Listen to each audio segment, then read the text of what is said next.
పైచే ఎవరిది? భారతదేశంది. భారతీయుల శౌర్యంతో ఈరోజు పాకిస్తాన్ మీద 9 ఉగ్రవాద స్థావరాలను పడగొట్టేసిన తర్వాత యుద్ధభూమిగా మరుభూమిగా మారిపోయింది పాకిస్తాన్. అలాంటిది దాని విజయం ఎందుకు అవుతుంది? విజయం మనది.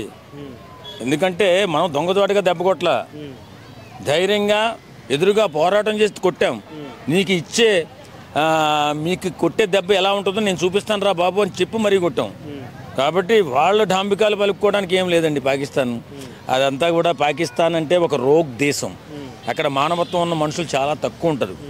మానవత్వం ఉండదు, మంచితనం ఉండదు, జాలి ఉండదు, దయ ఉండదు.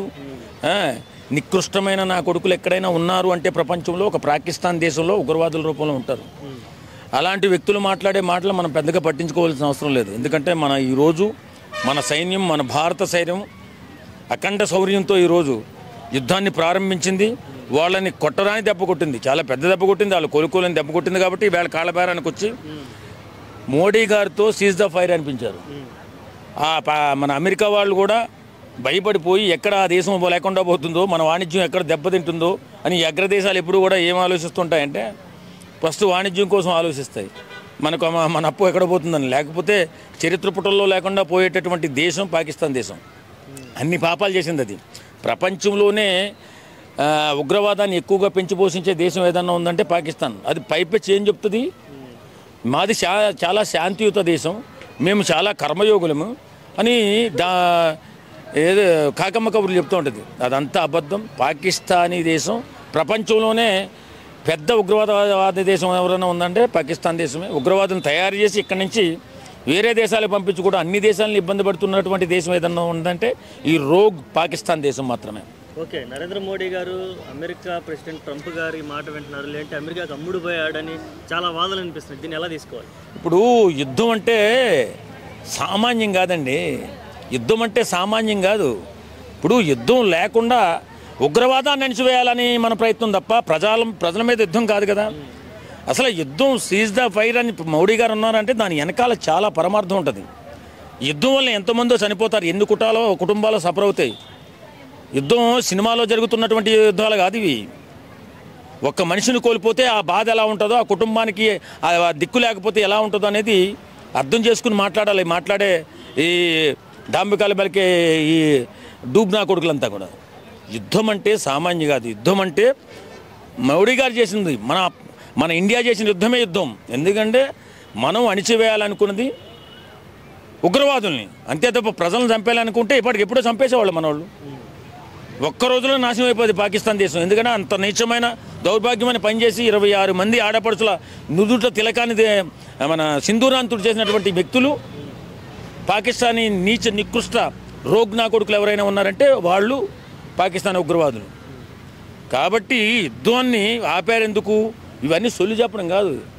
యుద్ధం వల్ల అపార నష్టం జరుగుతుంది. ఆ దేశానికి జరుగుతుంది, దానికి 100% జరిగితే మనకు 10% అన్న జరుగుతుందా? కాబట్టి యుద్ధం లేకుండా చేయడమే మన ముందున్న కర్తవ్యం. మనకు కావాల్సింది ఏంటి? ఉగ్రవాద నిర్మూలన.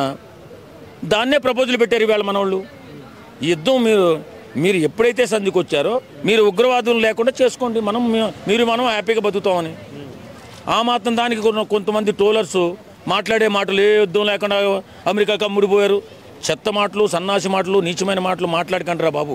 మన అమెరికా ఎందుకు కల్పించుకొని అమెరికా ఎందుకు ఇనిషియేటివ్ తీసుకోవాల్సి వచ్చింది? ఇక్కడ అమెరికా అత్యుత్సాహం ఏంటంటారు అసలు?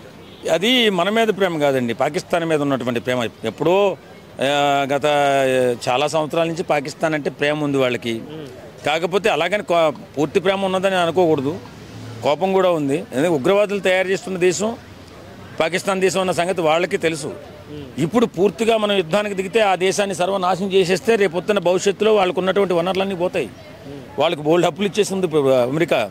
కాబట్టి ఆగండి, శాంతిగా ఉండండి, నేను మధ్యవర్తిత్వం వహిస్తానని చెప్పి ఈరోజు మనల్ని ఆపించి శాంతికి మార్గం చేయాలని చూస్తున్నారు. మనం కూడా అదే కదా కోరిక. మనుషులు చంపాలని కోరిక ఎవరికి లేదు కదా. కేవలం ఉగ్రవాదులు అనేటటువంటి వాళ్ళు ప్రపంచానికి దట్టిన చీడ, ఆ చీడని దులిపేయడానికి ఈవేళ కంకణం కట్టుకున్న దేశం ఏదైనా ఉందంటే మన భారతదేశం.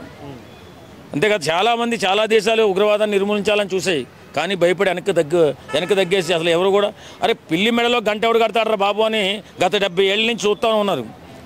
కానీ ఎవడో ధైర్యం చేయలేకపోయారు. ఈవేళ మన భారతదేశం, నా భారతదేశం ఏ రోజు గట్టిగా నిలబడి ఇవాళ ఉగ్రవాదాన్ని తుదిముట్టించాలని దృఢ సంకల్పం చేసింది, దెబ్బ కొట్టింది, దెబ్బకి దిమ్మ తిరిగి కాళ్ళబేరానికి వచ్చింది పాకిస్తాన్ ప్రభుత్వం. ఓకే, ఐఎంఎఫ్ నుంచి నిధులు విడుదల చేయడానికి కూడా ట్రంప్ పర్మిషన్ తీసుకున్నారు, ఆయన కూడా ఇచ్చాడు.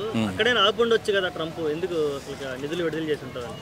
ఇప్పుడు ఇది ఆపాలనే కదా, యుద్ధం ఆపాలనే కదా. వాళ్ళు కూడా భారీగా నష్టపోతారు. రేపు పొద్దున్న వాళ్ళు ఇచ్చిన నిధులన్నీ గాలిలో పోతాయి. ఎందుకంటే పాకిస్తాన్ ప్రపంచ పటంలో లేకుండా పోయే పరిస్థితి వచ్చింది ఈవేళ. ఆపకపోతే వాళ్ళు ఇచ్చినటువంటి అప్పులన్నీ అలా గాలిలో కలిసిపోతాయి. అంటే ఒక మాటలో చెప్పండి, ఎకానమికల్ స్ట్రాటజీ అంటారు. అంతే. చైనా అయినా అమెరికా అయినా ఎప్పుడు కూడా ప్లే చేసేది ఎకానామికల్ స్ట్రాటజీ అంతే. ఓకే, ఓవరాల్గా ఈ ఎంటర్ సినారీలో జరిగినటువంటి దాడిలో కోల్పోయిన భారతీయులకి, అలాగే పోరాడిన భారతీయులకి, నరేంద్ర మోడీ గారికి నాయకత్వానికి, వీటన్నిటి గురించి మీ మాటలు ఏం చెప్తారు? ప్రపంచంలోనే ఈరోజు మన దేశం అతి ధైర్యమైన, అతి శౌర్యమైన దేశంగా ఈరోజు నిలబడింది. కారణం మన అమరులైనటువంటి మన వీర జవానులు.